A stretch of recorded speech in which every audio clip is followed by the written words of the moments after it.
It's a different chapter of the season. It's another opportunity for us to get out there and play. We know we've got a big task ahead of us on Thursday with Florida, a team that we played at their place, and that was a battle. But when you get to this time of year, you just got to lay it all out on the line. You can't fast forward the process and think about Sunday when right then and there, Thursday has got to be your primary focus. And so this group will be focused, will be prepared, and we'll be ready to compete on Thursday. It seems like after Ayana's injury that the team kind of goes how phosphine goes. Have you talked with her at all about, got into foul trouble in yesterday's game and of course, into losing that game? Have you had any conversations about her stepping up as a leader in that role? Well, phosphine has definitely improved her numbers since Mitchell went out, and we're very thin. When you lose somebody like Mitchell, and Phosphine Afua is the more experienced post player returning and on our team currently, we can't afford for her to not be in the game. We can't afford for her to be in foul trouble. And so when you have to sit her on the road against a very good Arkansas team, to me, this young lady was blocking shots, controlling the paint, had several blocks that allowed us to then take possessions away, and I felt like in the second half she became more of a threat for us in the paint, and she was all over the boards. But we don't have a lot of room for any of our players, especially Faustina Fua, to be in foul trouble. She knows that she's got to play smart. She knows she's got to wall up a little bit more because some of her fouls were coming off a rotation, and we watched it and we'll look at it, and she'll be better. Hey, Coach, you've got the 5 wins over top ranked teams, right? So, but when your top players are now injured, do you feel like you're in? Do you feel like you've done enough at this point? Do you feel like we got to win one to get in, or how do you feel about the whole thing? Well, the committee, they typically look at your entire body of work, and having been to an NCAA tournament as many times as we have, our body of work this year is pretty strong. The loss of Mitchell, yes, that's a huge blow to our team, but we were able to still win some games against some of those top ranked opponents with the returning players who were healthy. And so I hope that the committee respects that part of this team and the work that they've done thus far, because I do feel like this team deserves a shot to showcase what they're made of and do it on that platform.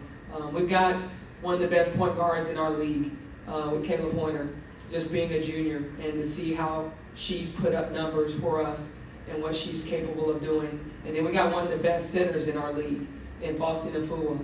And those are 2 players that have stepped up their game and really have done a nice job in this league.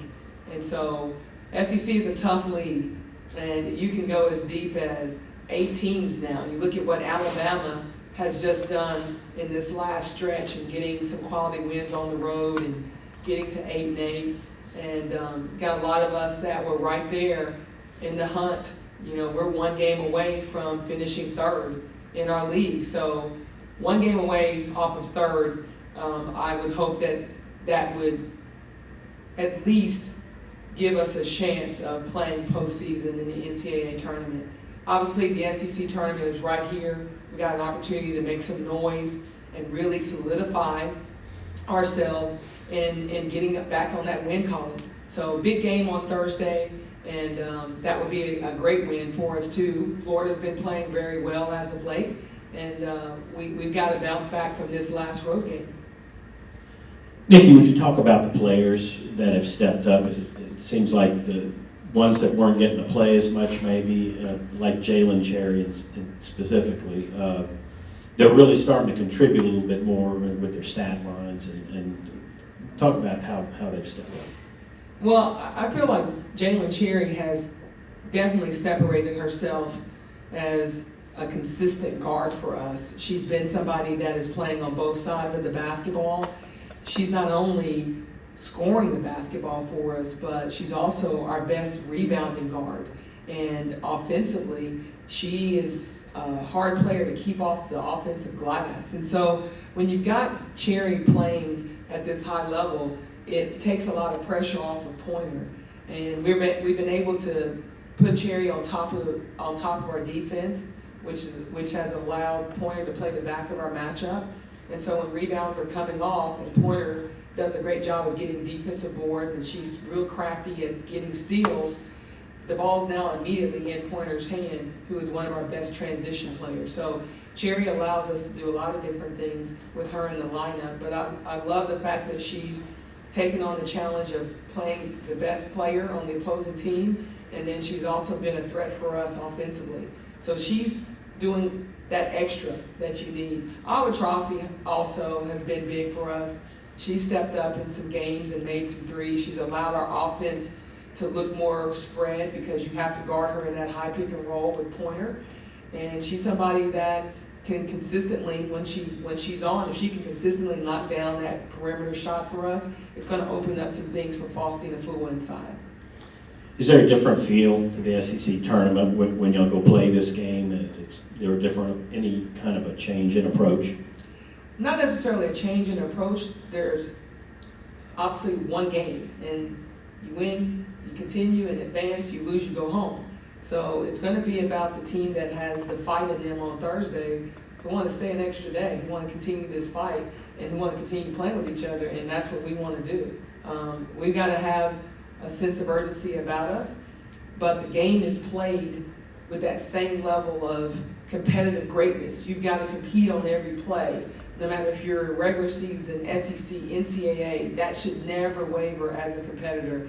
And when you get to the SEC tournament, obviously it's a neutral site, and we've played on neutral courts. We went to the Bimini Islands, played Michigan State, got victory there, won that tournament. So the things that you've done in non-conference, you hope that it can be something that the team can kind of pull from and say, hey, we played back-to-back games and been successful. And so that's why you schedule the way you do in the non-conference.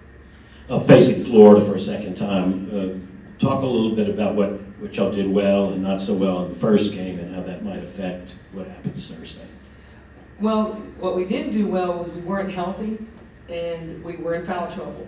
So again, we talked about that earlier. We've got to have every player available, and we've got to have every player playing at their max level. Briggs is a really good freshman for them. She's a really nice player. I like their aggressive play as far as transition game. They're a really good transition team. They have a defensive scheme that when we watched and we saw, we got to make baskets because they were really packing it in on our post game. They challenged us to make shots on the road, and luckily we were able to make enough of them. But I feel like they'll probably do the same, and we've got to be ready to knock down some shots. And Coach, you were just talking about Kayla Pointer. She had a pretty good offensive outing the first time against Florida this season. Anything specific in that game you think could translate over to Thursday? Well, she just played downhill against Florida, and you can't just live and die by the three ball. That's not our game. You got to be aggressive to the rim, and when your guard play is doing that, and you break down that first line of defense, Pointer was elevating and releasing at a point where the shot blocker couldn't get there, but she also was able to distribute. So I like the fact that she was just playing aggressive. We put her in some ball screen action, and you either stay with her, and now we have the pop with Awa, or if you don't stay with her, she's crafty enough to get to the basket. So I like that she mixed it up a little bit. She showcased how she can play off the bounce, but she also showcased when the ball was swung around to her, she was ready to knock down the open shot.